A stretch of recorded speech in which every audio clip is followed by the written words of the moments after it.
We're here. We're alive. We're vibing. I don't know why I said we're alive. That was a weird way to start this. What am I doing with my life? I don't know. Oh, this is...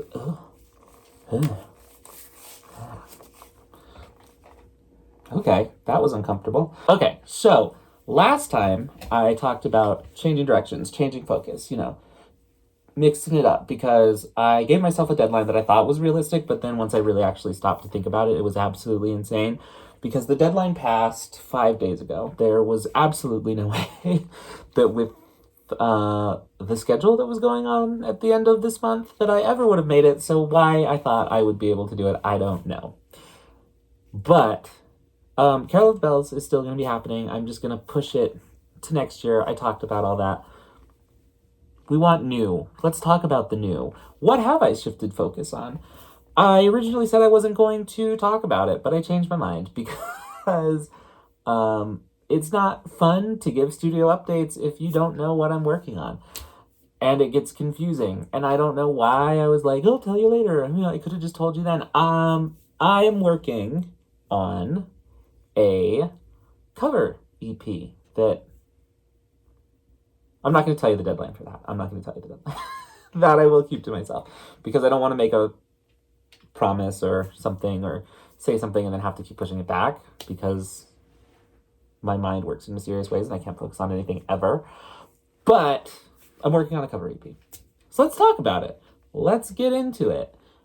If you follow me on Twitter, then you probably saw a little preview of this song. You may not have realized the song. Maybe you did. Maybe you knew it was Creep by Radiohead. Maybe you didn't.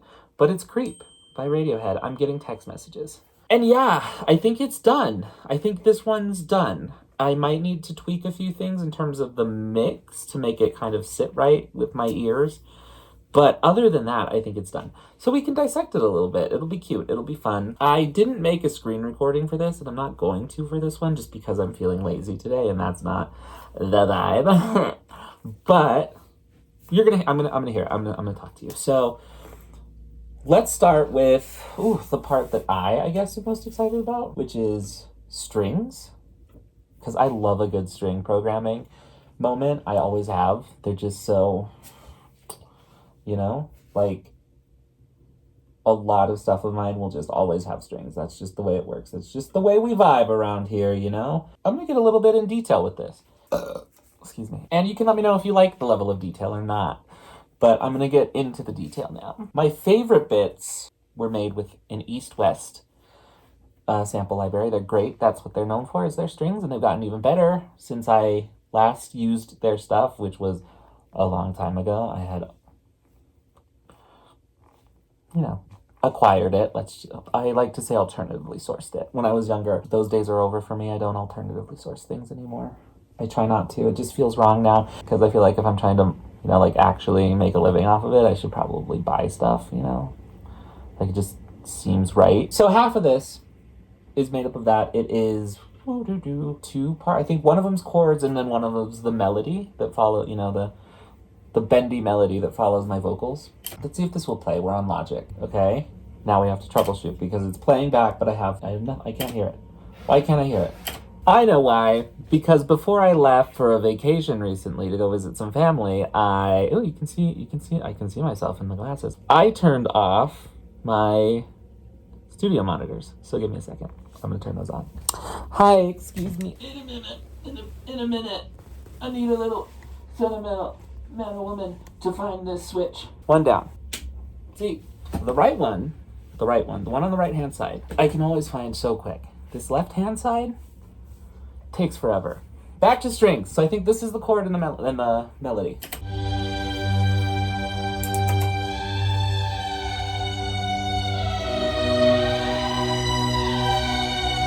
Which is just so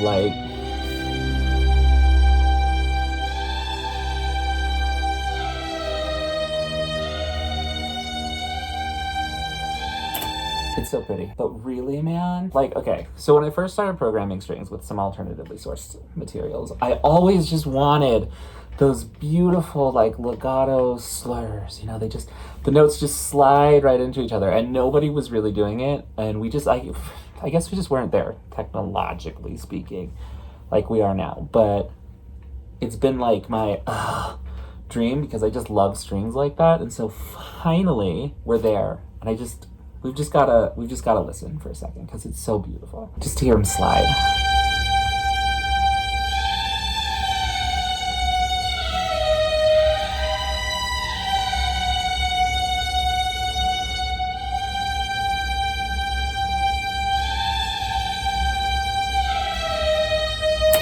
Like, come on. Okay, moving on.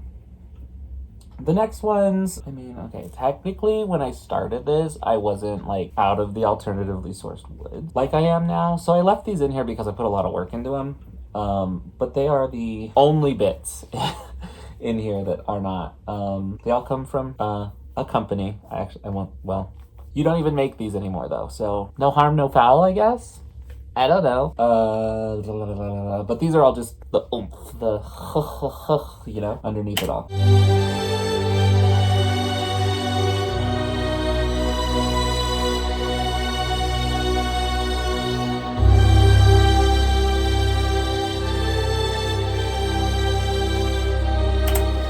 So, I mean, you can hear the other melody under there, and that's what strings sounded like for a really long time when I started string programming, and it was just really, like, you could bend the notes and everything, and there were, like, a few tricks that I had heard of that kind of worked if you really took the time to do them, and it was just a lot of MIDI programming. But, like, I think the closest I ever got was a trick I learned from Imogen Heap. I think she said it in a vlog, similar to this, like, these are based off of, where you create your original melody with all the original notes, and then you do another one on top of that you do all of your pitch bending on.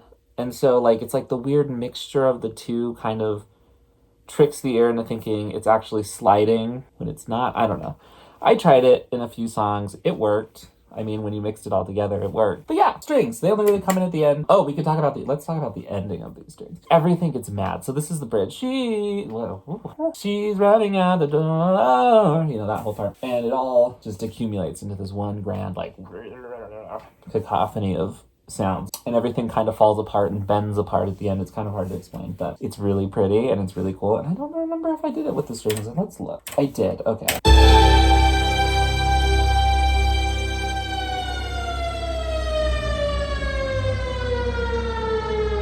Cool, right? So, I mean, I guess I can show you that part in context because it's really cool and it's like literally my favorite part. All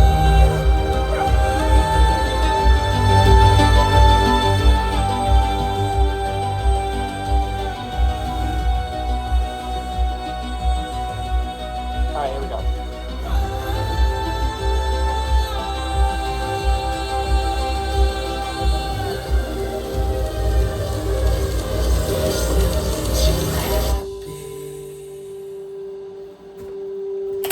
Right? It's like this beautiful, like, sucks back into nothing, just a vocal and a harmonizer and a piano. Let's talk about that piano. Piano is by Felt Instruments. This is, I don't know how you say this, but Volno? I don't know. But it's this beautiful, I need to get the actual full one. This was free for a while. It's unfortunately, I guess, not available anymore because, companies take things away, which I'm sorry. But it's a beautiful, like, super soft, really, like, intimate piano that's not quite in tune, and there's just some about it, man, like, reminds me of my grandmother's piano a lot, but it's just got all the rattles of the, like, inner workings of the pedals and the keys lifting, the hammers, it's so good.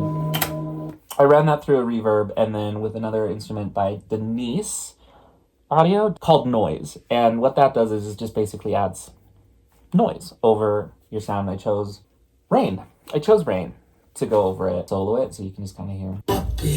Nope, not my voice.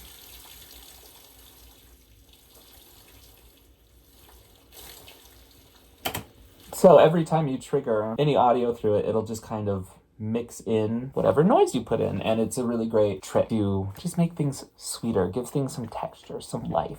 Foley is amazing. If you are a music producer and you don't put in any Foley in your songs, Try it. You'd be amazed at what sort of space it can fill while adding some nice texture and just ear candy, even if you can't necessarily hear it. It's a good trick. But you can just kind of hear it under there a little bit.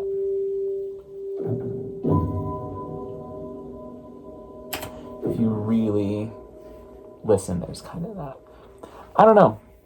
Just a vibe. And then I have personally never been one, or at least in the past, to really like vintage analog synths, you know, things like the Roland Jupiter 8 or Moogs or things like that. But over the years, I have really like started to like crave that kind of particular analog sound. I don't know what it is. There's something about it. I think it's just the warmth and the richness and the depth, and they're just so lush. There's something about them. And simple, I think, because for a long time I was trying to do things that were like really crazy and like super cutting edge and like what's the next crazy sound. But now I'm like, wait, why? Because there's something, I don't know. My tastes have changed. So Roland actually makes their own plugins that use, I don't know. They made the originals, they've turned them into plugins, and they're incredible. I have been using them on basically everything since I got them. They're so accurate, which, I mean, makes sense. They're made by the original company, so you know. They're really kind of only in the bridge. Like,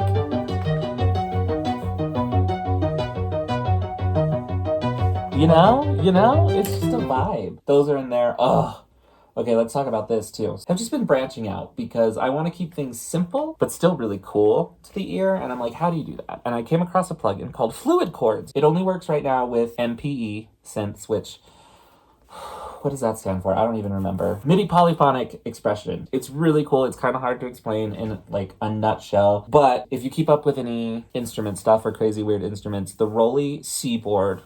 Hold on. Wait, I got it. This guy, which maybe you may have seen in places. I have a little block version. But this is an MPE instrument. And if you've ever seen these, you know that you can like, you know, bend your notes like that. You can bend them up, you can bend them down, you can slide between notes, all sorts of crazy things. That's MPE. So there's a plugin that uses that, or with MPE synth, that lets you bend between chords. It's like pitch bending, but it does it for entire chords. And so I put it in here because I wanted to experiment with it. And I think it's my new favorite thing. And I got to figure out more ways to use it and get a little bit more under the hood and try to trick it into thinking things are MPE when they're actually not. It's so cool the way these chords just bend right into each other.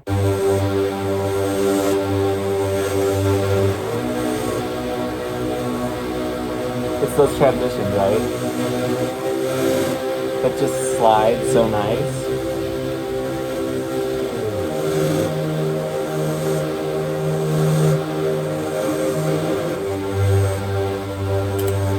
So good. The bridge is really the most interesting thing about this whole thing. So that's why we're talking about it a lot. There are other bits in here. I mean, it starts off small and grows and then shrinks back down again. That's the whole concept of the song. So it's really just me and like a super affected pad. And then we add in a bass.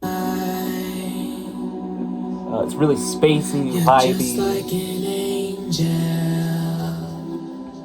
You know. Your skin makes me cry. There's some spooky whispers under here, lots of delay throws to catch the ear to just make it spacey, man. It's so good. Then we bring in a bass. But I'm a creep. Take out these vocals. I'm a weirdo. What the hell? Just a nice good bass drone to bring it in, and then we arpeggiate it a little bit.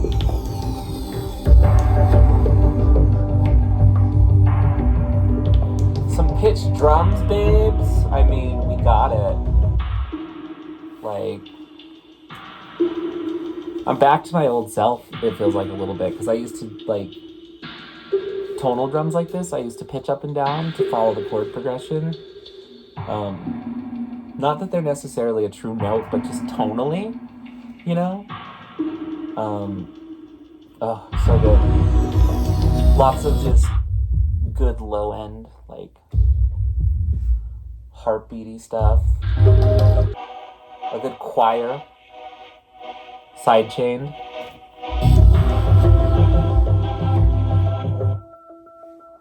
Some Yeah, just glittery things. Lots of ear candy in this one, and I'm very proud of it because I love my ear candy. It's good, y'all. So I'll just play the chorus. I'll just play the chorus right here. You can just enjoy it. But I'm a creep. I'm a weirdo. What the hell am I doing here?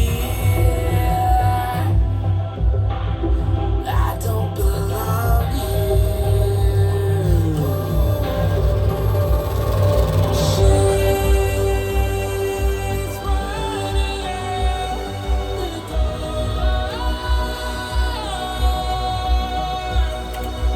Yeah, so good. What should we close it out with? Should we close it out with some good harmonizers, man? So that's going to be a theme, I noticed, in all of these songs that will be on the EP, and very harmonizer heavy. I don't know why. I do love a good harmonizer, but for some reason, this batch of songs, they all have it in there. A happy accident. You're so fucking special. I wish I was special. Yeah, I mean, and I could have redid these to make them like super perfect because, you know, there's some graveliness, there's some weird things in it, but I didn't want to. I liked keeping it raw and imperfect. It felt to match not only the theme, but also the vibe. I don't know, man. I don't know. We're letting go of a lot of perfection these days, and it's hitting. It's hidden. Yeah, that's Creep. It's coming along. That's what I've been up to. I mean, it's not the only song I've been working on. We'll talk about the one I'm trying to crack next. But yeah, that's it, man. Stay happy, stay sane. I'm gonna eat lunch, have some edibles, and vibe the rest of the day. I'll probably work on this, probably listen to it a little bit, maybe try to crack the other case. But yeah, I don't know, babes. I'll see you later. I love you.